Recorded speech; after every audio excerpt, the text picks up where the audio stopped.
Right, we are live. Hello and welcome back to the Blues Focus podcast with me, Tommy Kelsall, Zach Woods and Josh Fletcher. Good evening, lads. How are we? All good, all good. It's been a while, hasn't it? Has indeed. Yeah, it's been a long time. We've had some technical issues starting up before we begin. And we've had just some sort of connection issues. I've just got my old trusty uni Wi-Fi kicking in, so we haven't got an intro for tonight's podcast. But anyway, we'll just carry on talking anyway. So we are discussing tonight the Blackburn game, the open house that I was fortunate to be invited into, and also we're going to be just doing a little preview for the Rotherham game on Saturday. Let's kick it off with Blackburn. Obviously, we were it was a very cold one last night. Me and my brother were trying to stay warm for as long as possible. We missed the first goal because we were stood in the bar just trying to keep warm for a bit. It's another defeat. It doesn't look great on Rooney's behalf, but it wasn't the worst performance in the world. It definitely wasn't. Definitely wasn't great at the same time. But what did we think of it last night, guys? Yeah, I'll kick us off. I think there were positives to take from the game. I thought first 5-10 minutes was a slow start. I thought the rest of the first half, we looked pretty decent. Nothing exceptional, but I thought we did look good. First 15 minutes of the second half obviously killed us. That's when we shipped in the 3 goals and things just completely went wrong. Thought we responded to the 3 goals well, which isn't necessarily a positive after conceding 3 goals. But we did look dangerous going forward. Siriki Dembele's first goal I thought was really nicely taken. A really good effort. Obviously conceding late on again killed the game, but it was an evening of mixed emotions. We've certainly seen worse this season. That is safe to say. It's frustrating because it's another game where we've shipped in a lot of goals. We've had a few games where we've conceded 3-4 under Rooney now, which is a concern. But going forward, at times we did look dangerous. It's another loss, so we can't speak too highly or too positively of it because it's a results-based business and results haven't been good enough. But on the bright side, there were a few positives to take from the game, mainly going forward. I did think we looked dangerous, particularly after shipping in 3 goals. Typical, isn't it? We literally had to go 3 goals down in order to kick into gear in terms of getting the ball in the back of the net, which is just typical Blues, really. But Josh, your thoughts? Yeah, as Zach said, I think those kind of had like an okay first half. Obviously, it seems to be when we're coming out at the start that we kind of just seem to be sitting back a bit and kind of getting like a feel for the game. And as Zach said, it kind of takes us going 3-0 down to actually react to anything. And I think it was almost kind of like a shell shock. And I think we've seen with this team under Rooney that when we go that goal down, it is a bit of like oh God.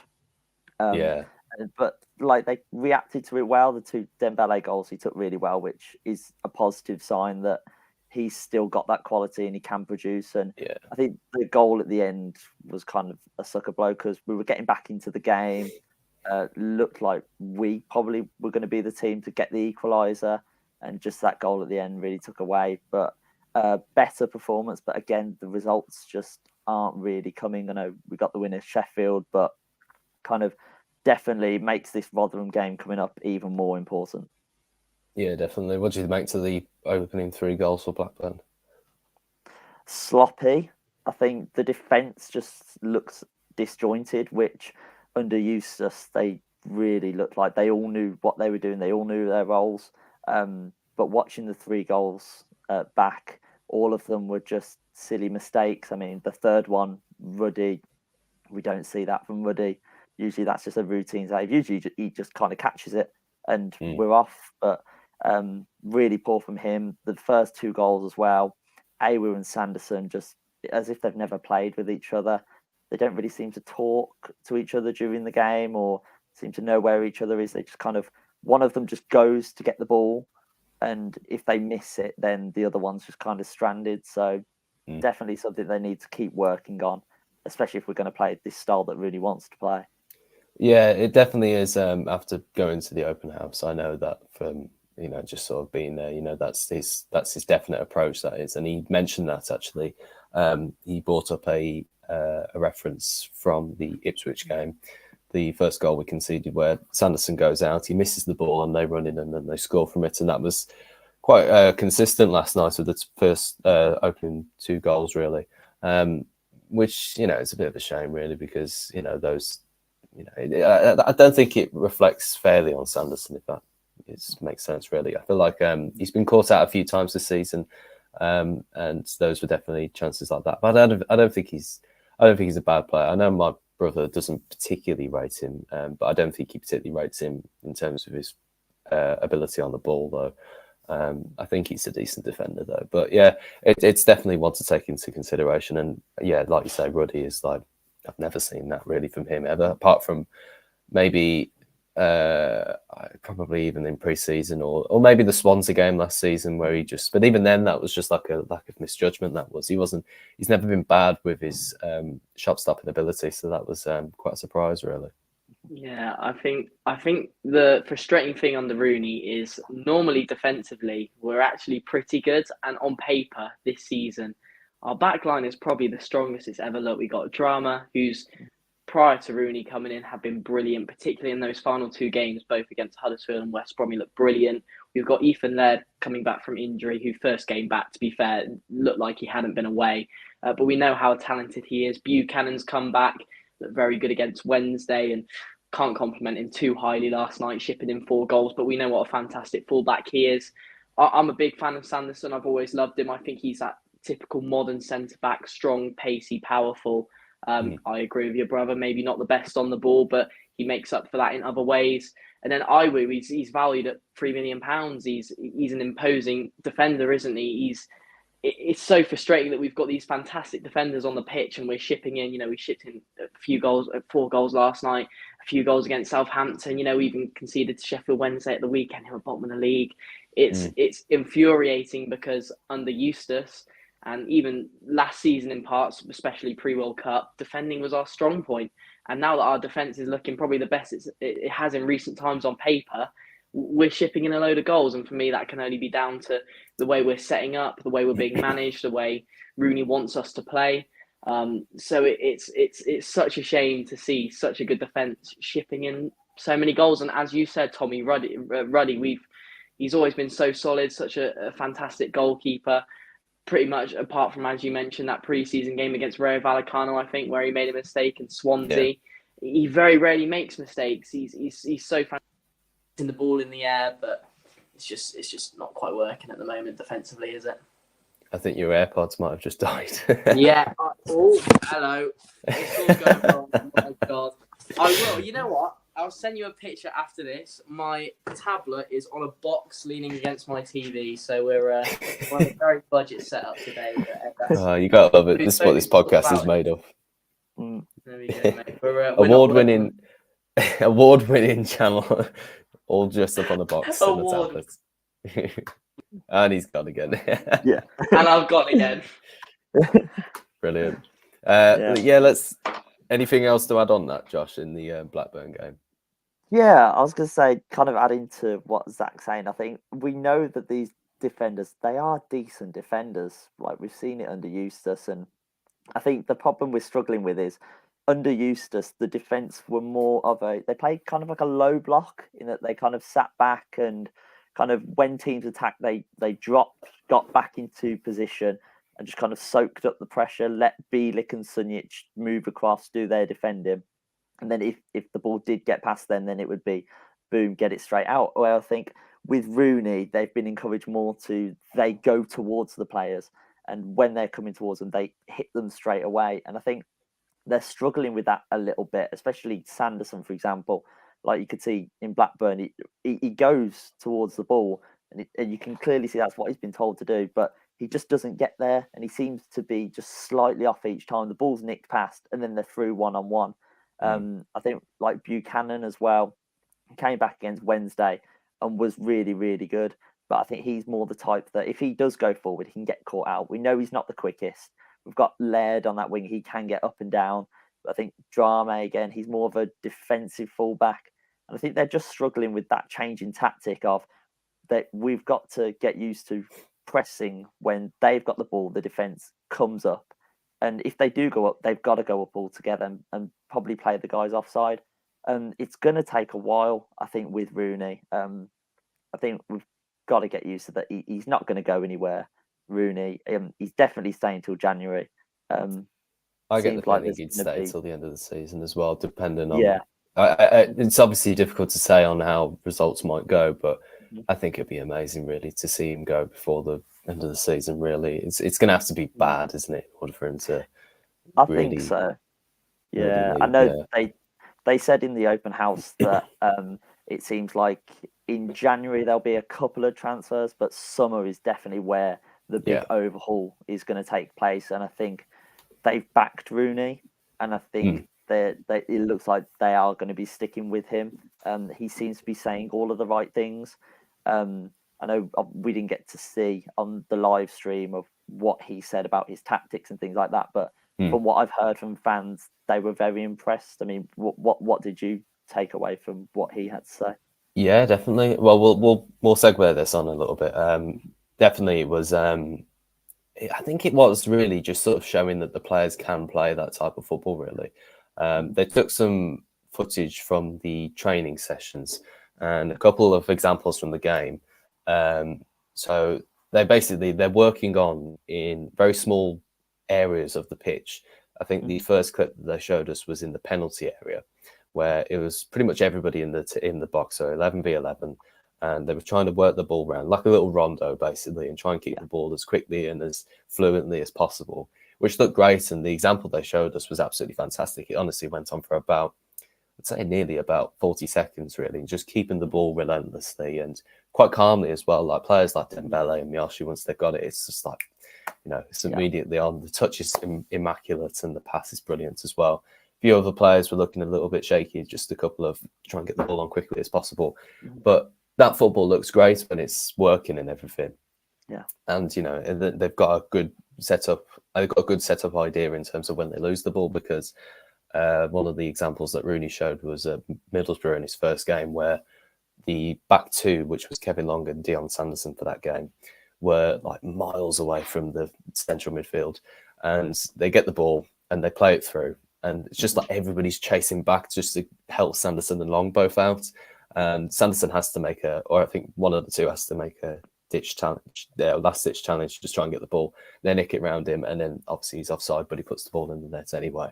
So that was an example of where it goes badly, but an example where it goes right was against Sheffield Wednesday, and the backline's they're sort of very compact. So the midfield is just in front of the defence, and they win the ball and they sort of squeeze them in together so they can win the ball that way.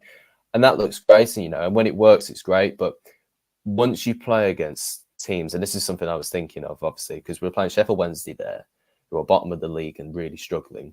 But you take that into another account with Middlesbrough, who at that time were coming back up and, making better form out of themselves. And also from last night against Blackburn, who are now 7th, better teams are going to provide that tougher challenge, which of course is going to be the case. And it doesn't mean that the system doesn't work when, you come up against teams like Blackburn, and, we've got bigger games coming up as well this season. We've got Leicester to play, who are going to be tough to play against, but Rooney's made it clear that he wants them to play that way. And it does work as well, because the players can play it. And there's some players who would really thrive under that. Players like Sariki Dembele, players like Koji Miyoshi, who looked great in the training session. And the goal that they showed in terms of the build-up for the game against Wednesday, Jordan James, it starts there's loads of passes in before it even gets to James. And the movement is excellent, and they're drawing players out of positions, they're moving it around them. And then once Jay Stansfield's out on that right, which I don't particularly like him being there, I feel like he's much more clinical in the in the central role, and you could probably get Ollie Burke or Sariki Dembele to play that role instead, to try and have Stansfield in James's position. But it's nice to see that working still, though, because once the play is nice and smooth and it's flowing, then it works, and it's great to watch as well, because that Jordan James goal was fantastic to celebrate with, because it was just like that last little bit. And I think the finishing side, though, is something the players themselves have to work on, really, because obviously there can be coaches who can help them out. I mean, James Beattie was striker coach a few years ago with Adams, and the impact that he had with him was absolutely immaculate, really. So I think in terms of like that, though, if we don't have I don't know. I don't know whether he has a striker coach or not. I'm not too clued up on that, but they do need to work on the finish and the delivery as well, which I thought was poor last night as well. Like Bakuna again, like it's just like a cross. You just can't seem to find the man. You know, and he put some decent crosses in last night, but no one there as usual. So just need that little bit of edge sometimes. But the football definitely works. But yeah, it was great to see really, and obviously just being in the same room with Wayne Rooney and everybody kind of very intense analysis. Yeah, I think it's good you got that insight as well, and it's very clear that Rooney is a manager who wants to play his way. It doesn't matter the players he has; he wants to play a certain way. He was the same at Derby County. He wanted his players to play it out the back and play attacking football, and that's what he's trying to do here. And it's quite contrasting, I think, to managers we've seen in the past. Maybe not the best example, but it's the one that springs to mind for a short period. When Lee Bowyer first came in those first 10 games he took charge, the way he was speaking in his first few interviews, he was emphasising that we've got to go back to basics. He used Dukey as his example an awful lot. Get the ball into the big man and play from there. And Lee Bowyer, whilst he didn't have the best end to his time at Blues because he did start to go off piece a little bit, at first, he understood that he needed to play to those players' strengths. Whereas Rooney, he's different. He wants to adapt and mould these players into playing his way. So I've got a question for you, Tommy, which I'd be interested to know if it was answered. I assume the answer is no. But did they speak about what the goals were for the season in terms of on the pitch? Because they said they'd invest slightly in January and they said they'd really go for it in summer, which is all well and good. But what does it mean for this season? Is this a season where we're just looking to survive? Or is it a season where we want to push forward and go for that playoff place? Because if I'm hearing that slight investment in January, more in the summer, all well and good, but what about the here and now? Because I know Rooney wants time, and I know the players want time, which is fine. But there's only so much time that can be afforded before things really turn on their head, and we're 5-10 games down the road, and we picked up another 4-5 points max. So was that answered? Were goals for the season on the pitch? Was that answered? Yeah, it's a great question, and no, it wasn't really. It was a lot of next season, a lot of future planning, which is all great, like you say, and you know all the ideas they've got for Blues of making them into a brand, a name, and like an icon almost, and making them the city. I feel like that's the biggest thing they're looking for. But no, it wasn't mentioned, and I did think about that. I wasn't keen to ask many questions because I felt very privileged to be there, and I thought I'm not going to ask stupid questions because it just feels like they just wouldn't get answered really. But it was it was very much like the most here and now things about what was happening on the pitch was the analysis they were showing really.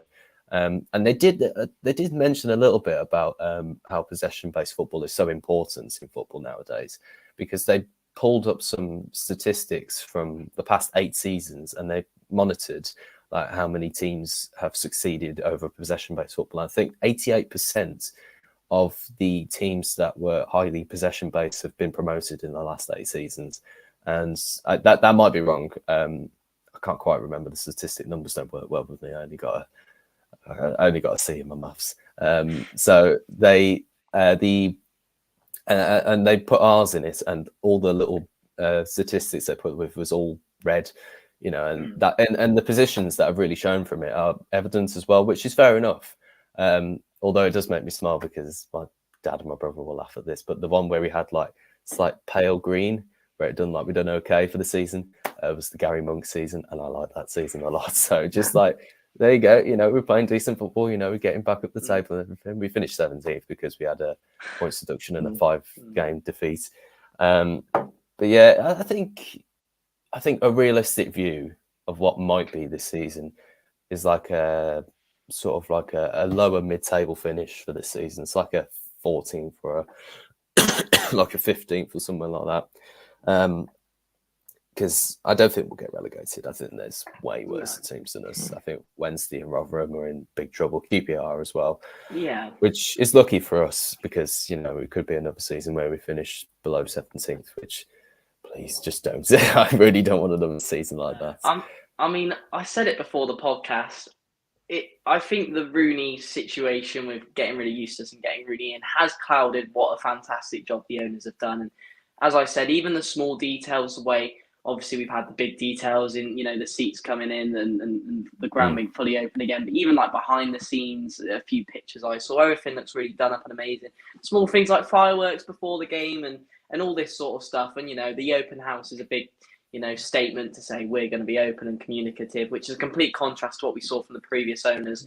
Whilst I agree, hopefully we won't go down, I am still worried because performances haven't been great, results haven't been great. Yes, there are teams that are sinking, but I always hate having to rely on other teams in order for us to get what we want.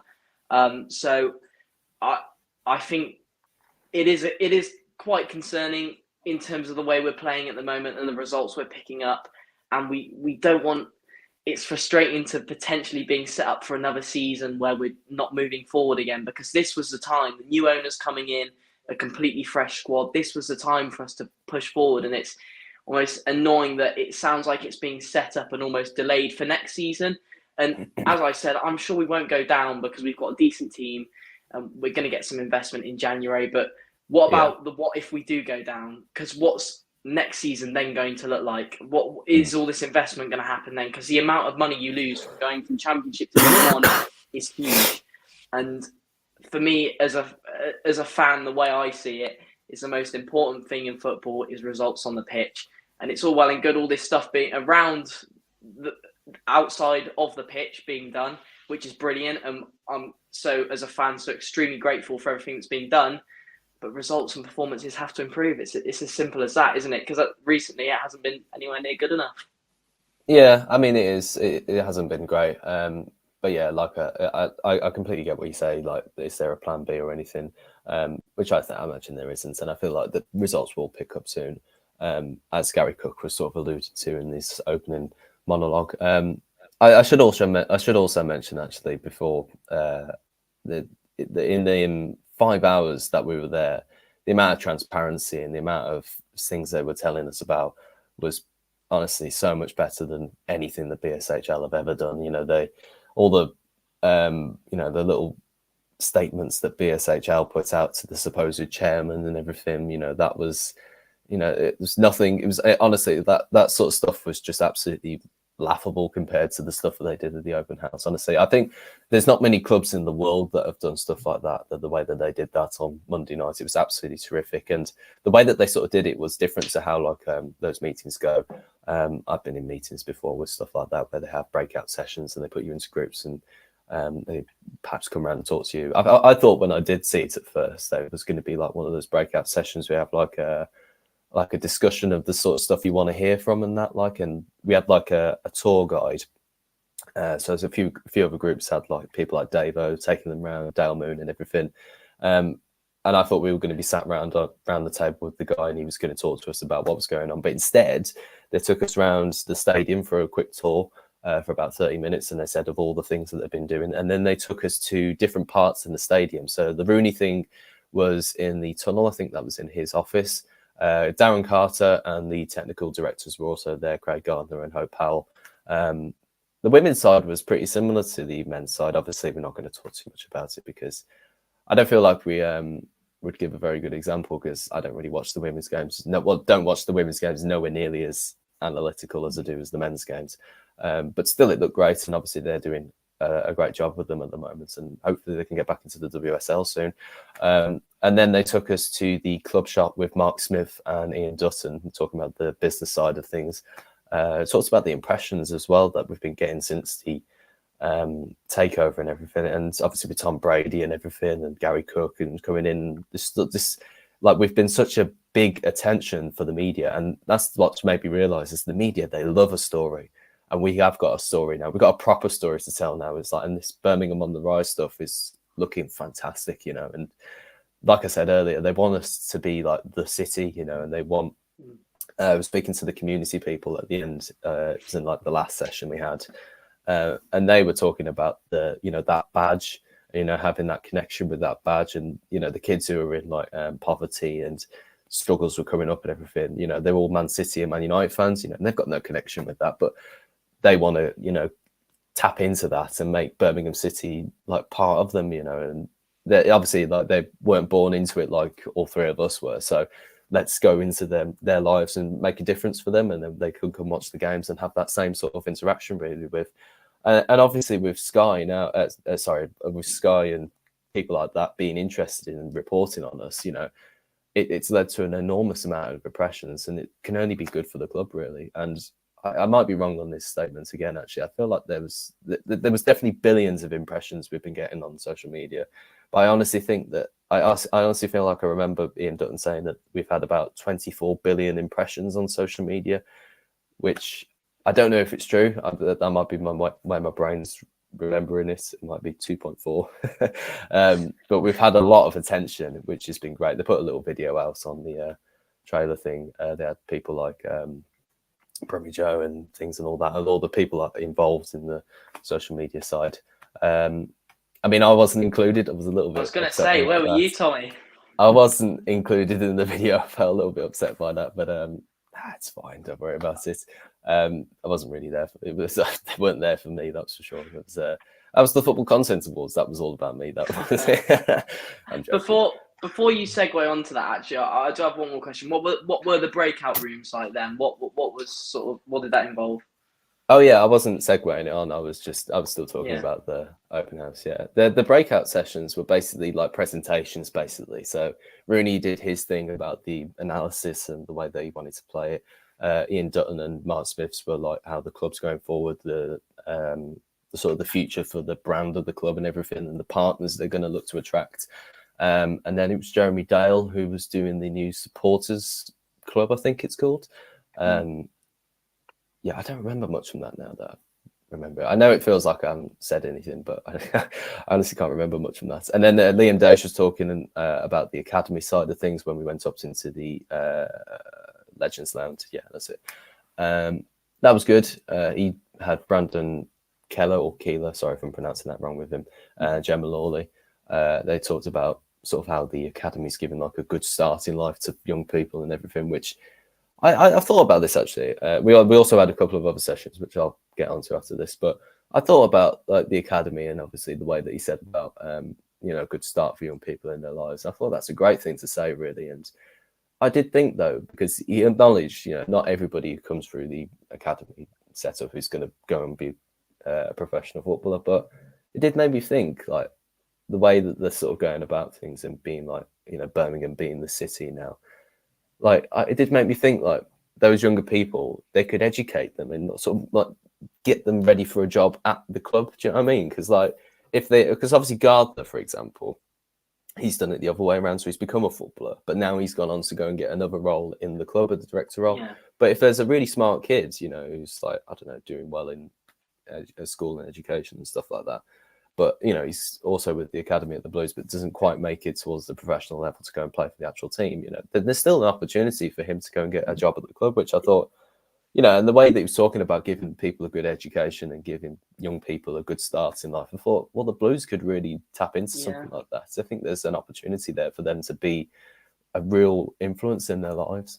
Yeah, that's exactly what I had at Kidderminster when I finished high school. I went to play for Kidderminster and I was playing football full-time, Monday to Friday, game midweek, and I was doing a course at the same time.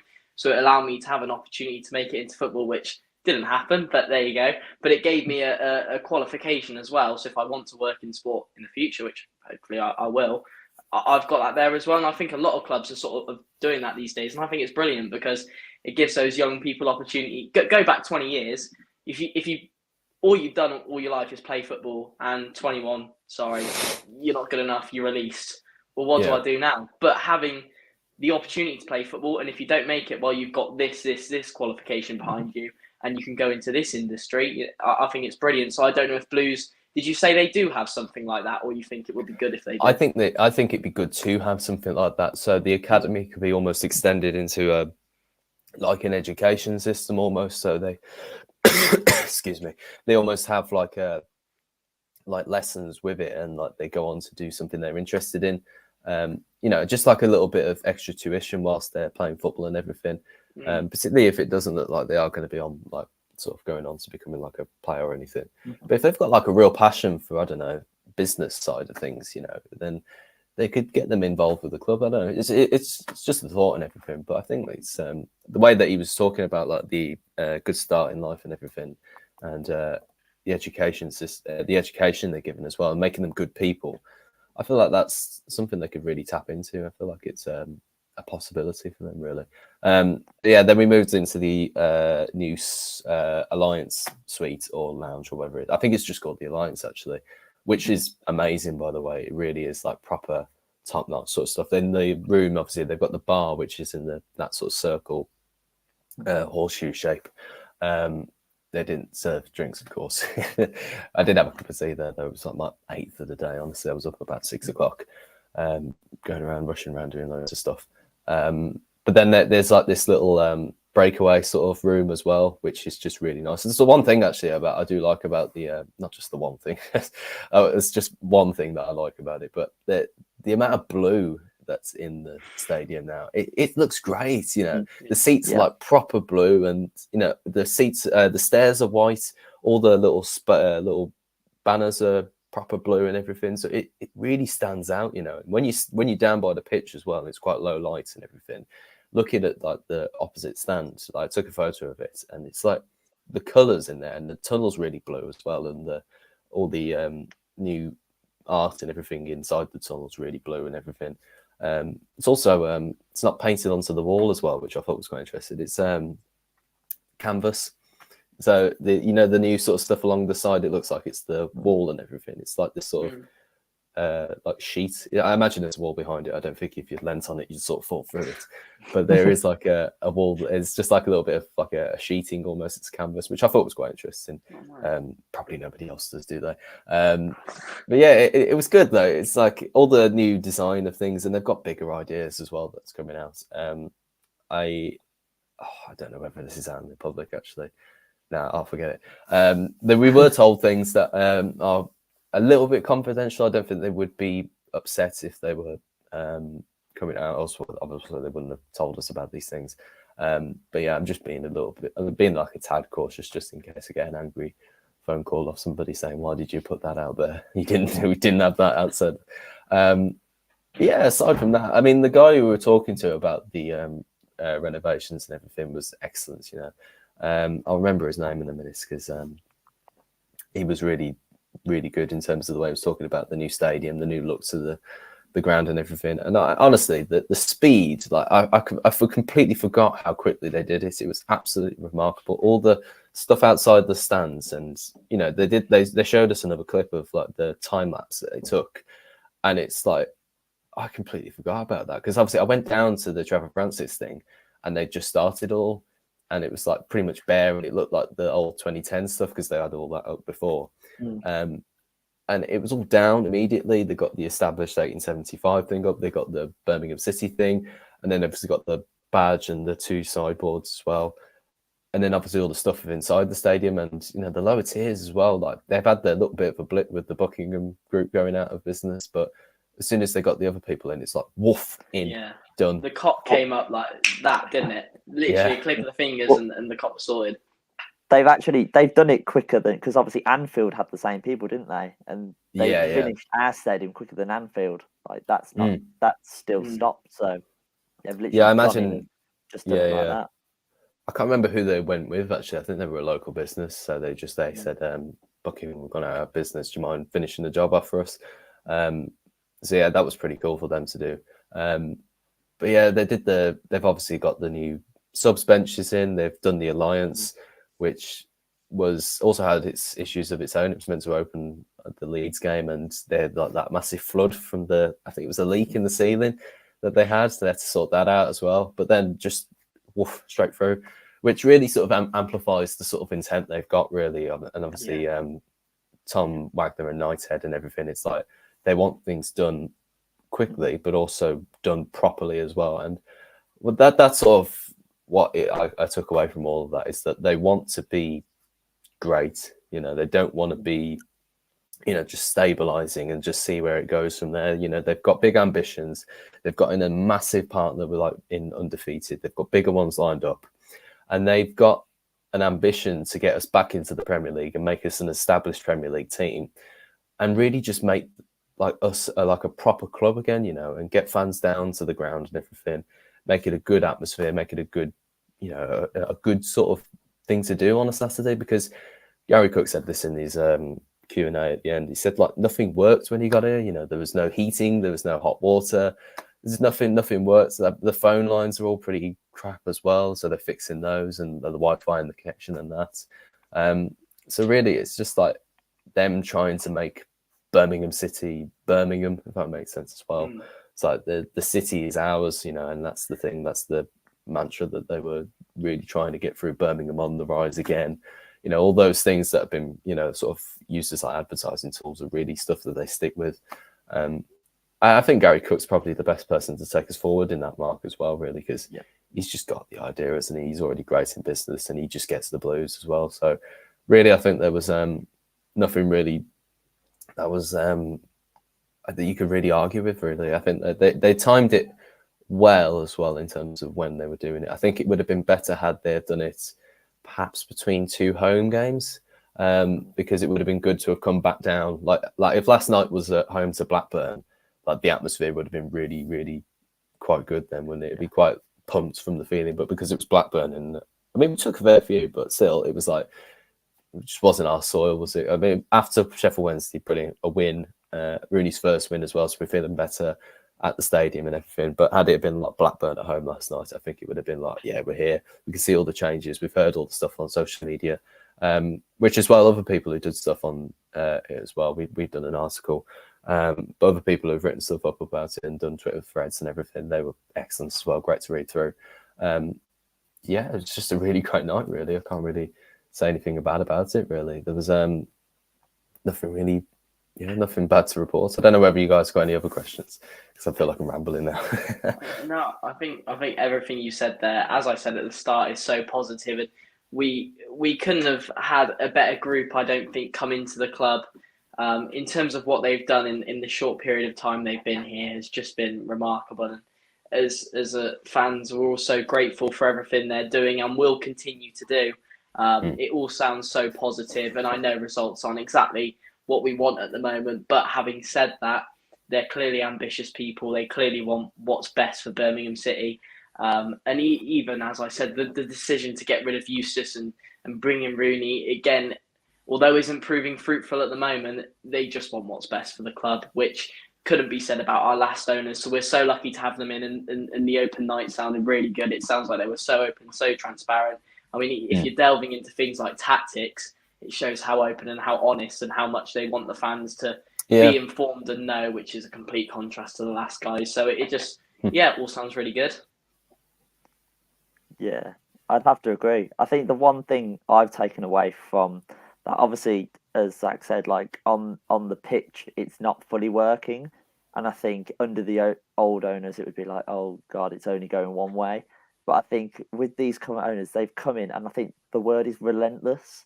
That's kind of how they're active with everything, is that if they're faced with something, they're going to get it fixed like that. And I know, obviously, it hasn't had a good start with Rooney, but every time I watch us, I just think, although it's not good, I'll go away, and when I rethink it, I can't see it failing, because I don't think they will allow it to. They will be so relentless. They will just keep going until it does. And you say with the risk of relegation, I think, yes, that is there because the way results go in, but I think we won't get into that situation because they will not let it happen. I think that's it. They have a clear aim and nothing will stop them. I think if they need to, they will cut ties with Rooney, but they are going to make sure he has every single opportunity to succeed. And they'll only do it when there is no other option. And when they do, they will have a backup option. Which they definitely will. They'll have a manager as well that will be relevant to the style of play and the attitude the attitude that they want as well. Sorry, I'm coughing a lot tonight. Cold night in Blackburn last night, mate. It really was, actually. I feel like it's brought up a few colds and stuff like that. Oh, come on. Because we were saying that, weren't we, when Rooney was appointed, that he, if he doesn't work out, they will have another manager in charge to, carry on that plan. And that wasn't the case with BSHL or anybody before that. It was like, well, we sacked a manager. Who do we get in now? Like Bowyer was Bowyer was someone to keep us up and, perhaps keep us on board and everything. Karanka was their idea of like a rebuild, I think.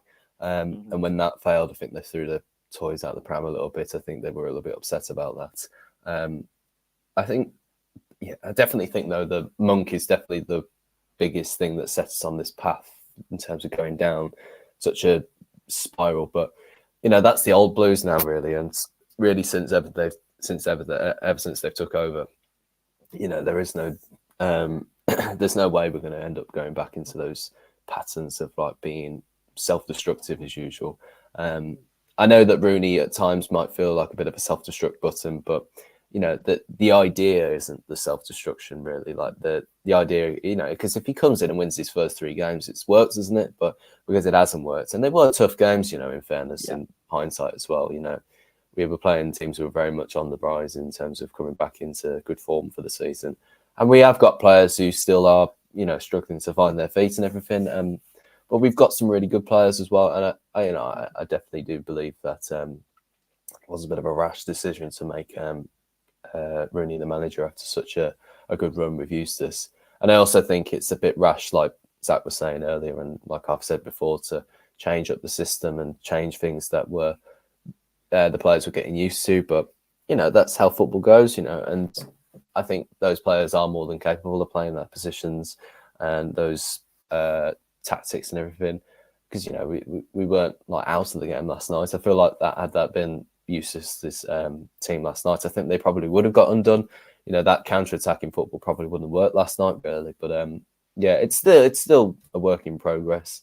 I imagine there'll be some fans out there who probably won't want to hear that, but that's business really. It's not football in that case. It's business, and footballers on that pitch, have still got time to work on things. They've still got time to find their feet and find the right positions. But definitely the business off the pitch is stable. There's no way that that's going to be an issue in the future. And I'm very, very happy about that after these last few years, really. And Rooney didn't have the luxury of a pre-season or the opportunity to get in his own players, did he? So hopefully over January and hopefully over the summer, if he's still here, he gets that opportunity to mould the squad and do what he wants to do and set them up in pre-season the way he wants to. And then we can really push forward and hope results pick up, because at the moment he's got to find a way to get this team playing good football and get us winning games. And hopefully that will happen very soon. Yeah, how do we think we're going to get on against Rotherham then?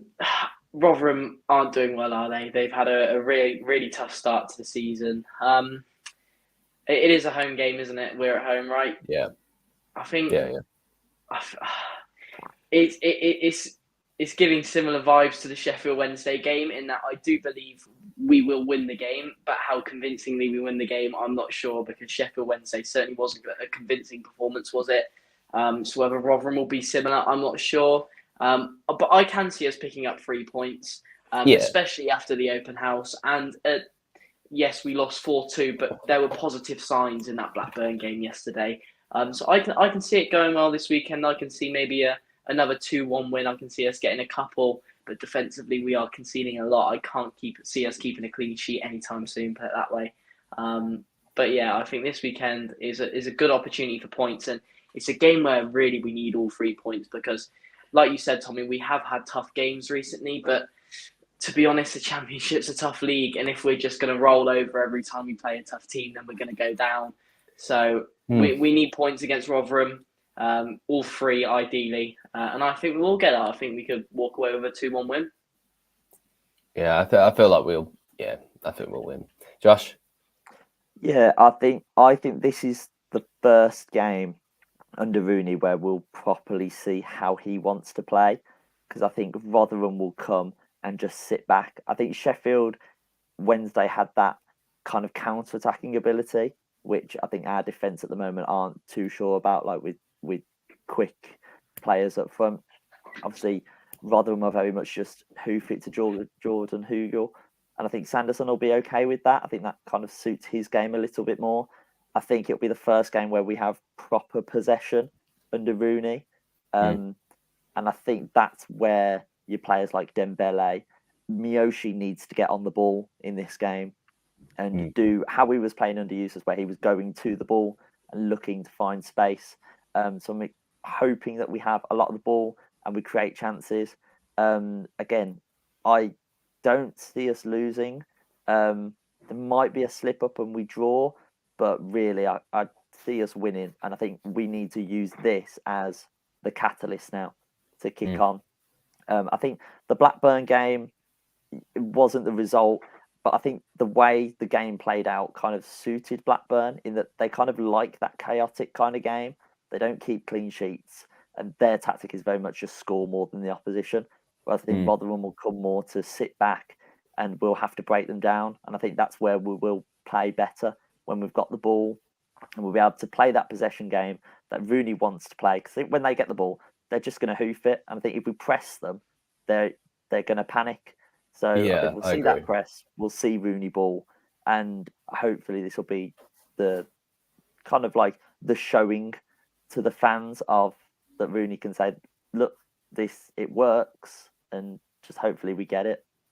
Yeah, I think they're the best opportunities to show it, really, because against Wednesday we were, had a decent display of it. Definitely in the second half. First half we weren't in the game at all.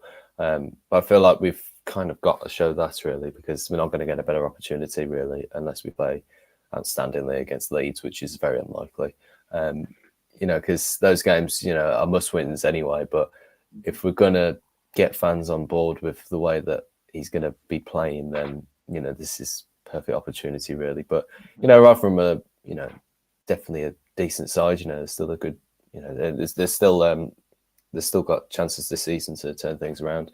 And, like there's definitely still, things that we can worry about them, really, because if they are going to do a bit of a hoofball thing, then that could result in like some opportunities for them to try and get beyond Sanderson and Ewood, really. And technically, like the last two, the goals last night, really, from Schmodix, really were like sort of variations of launching it forward, but they definitely caught Sanderson and Ewood out. So there's opportunities for them on the weekend. But yeah, it's tough to say that they are going to win because their form just doesn't show it, really. And I think they've got like 12 points, one of those, really. So they've not had a great start at all. So I definitely think we're more than capable of winning at the weekend. I feel like get Stansfield through the middle, keep him there through the middle as well. Don't let him go drifting out wide or anything. If we've got players that need to drift wide, let it be Burke, let it be Dembele, one of the two. Even Miyoshi, get him going out to the wide and picking stuff up. And creating chances, through the middle and everything.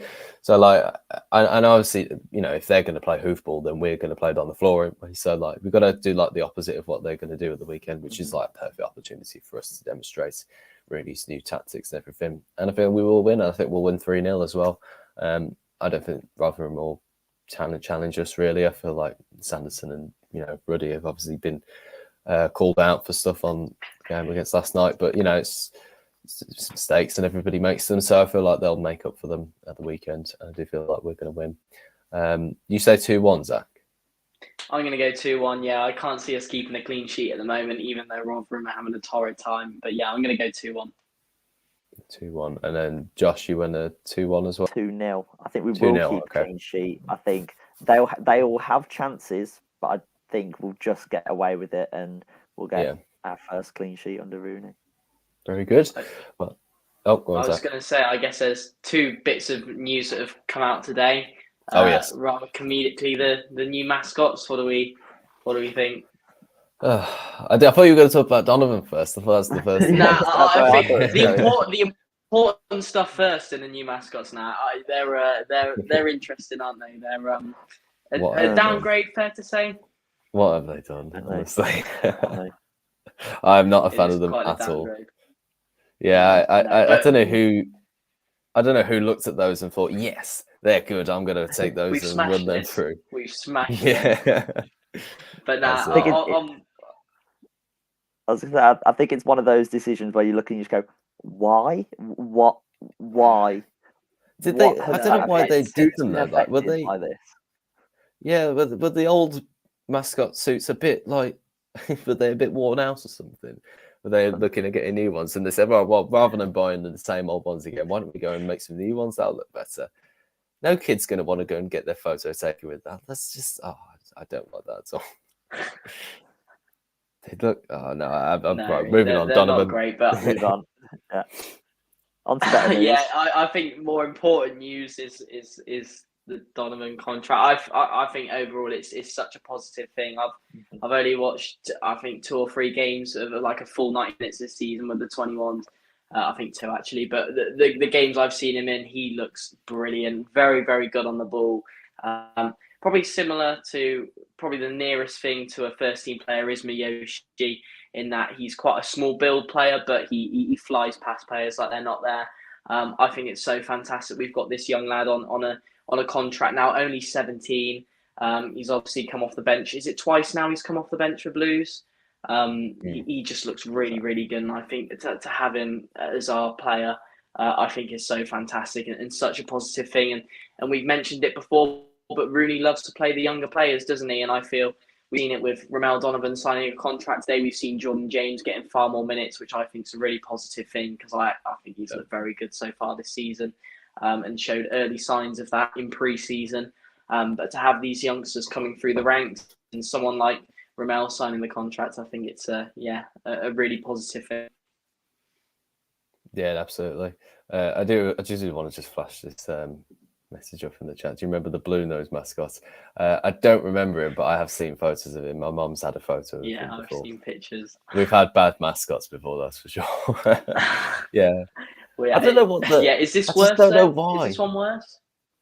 Worse than blue nose?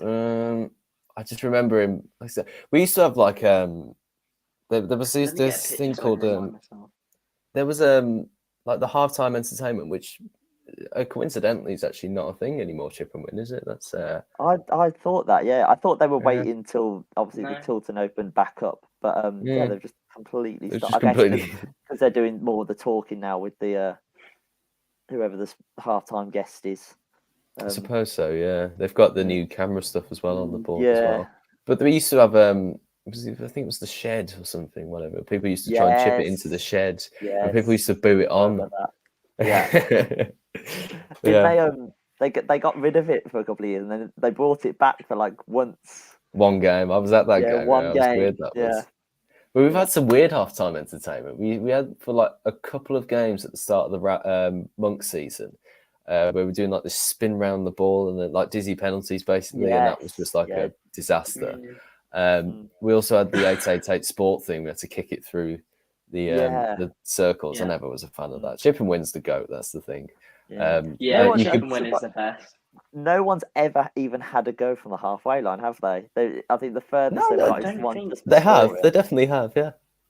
Oh, have they? They definitely have. Nobody's ever gotten in from halfway, but they definitely have gone to halfway line. They've got it from the one before, haven't they? I remember. Colin Doyle always used to be able to do it from the halfway line. I remember that in the Chris Hughton season, where the season after we went down.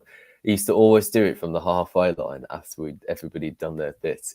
And Rich on the mic, he says, he's done it again. He's done it again. He's just like literally launched it from the halfway line straight into the back of the net. No bounce at all. Just completely in. Yeah. There's been some funny conventional stuff at Blues before, hasn't there? Blue Nose, the shed, the Tamperer as well, which obviously people were kicking up a fuss at the start of the season, weren't they, about that as well? They were wanted a new song. We've changed that as well, haven't we? Yeah. In previous years. But I suppose maybe some conventional things would be good to bring into back into play with the new owners. Maybe they could have a look at some of the things like that. But that's pretty much what we wrapped up for today. Nothing else to talk about, I don't think we do. Thank you guys for listening to this episode of the Blues Focus podcast. We're going to try and get back into a more consistent flow. We know we've missed a few games now. We've missed, I think Ipswich was the last one we were doing. But we'll try and get back on those a bit more. I feel like why don't you do a podcast on the old times at the club? I don't know why, actually. I don't know why I don't do like just old time Blues stuff. I don't think I probably am the wrong demographic really to doing like old Blues. Really, I'm only 21. Well, to be fair, your knowledge is very good of like from when you were born to now is pretty good on Blues. So I think certainly the last in the 2000s, I think maybe we could make a segment for it. Sounds good. I think we got a bit of a delay as well. Yeah, mega delay. Probably best to wrap it up. Yeah, I thought that as well. Anyway, thank you guys for listening to this episode of the Blues Focus podcast. Thank you, Zach and Josh, for joining me again. We will be back after the Rotherham game on Sunday night, so be sure to tune into that. Vlog coming out as usual on Saturday, and we will be doing more stuff coming up very soon. We've got a few podcast guests lined up for the new year as well. Looking forward to all of that. Yeah, just some more stuff as well. Obviously, like we've mentioned, we won the Football Content Awards. I did do a vlog for it, but I didn't get much footage in the end, so it's difficult really to try and pin together stuff when Jamie's over your shoulder completely out of his mind. I'm joking. He was actually quite sober for most of this. But yeah, it was a good night, that was. But it's just the start of things really. We're going to kick on from here, and we've got bigger, better ambitions for the channel and the brand as general, really. So yeah, be sure to stay tuned to all the things that we've got coming up. Plenty more to come. Thank you guys for listening, and keep right on. Keep right on.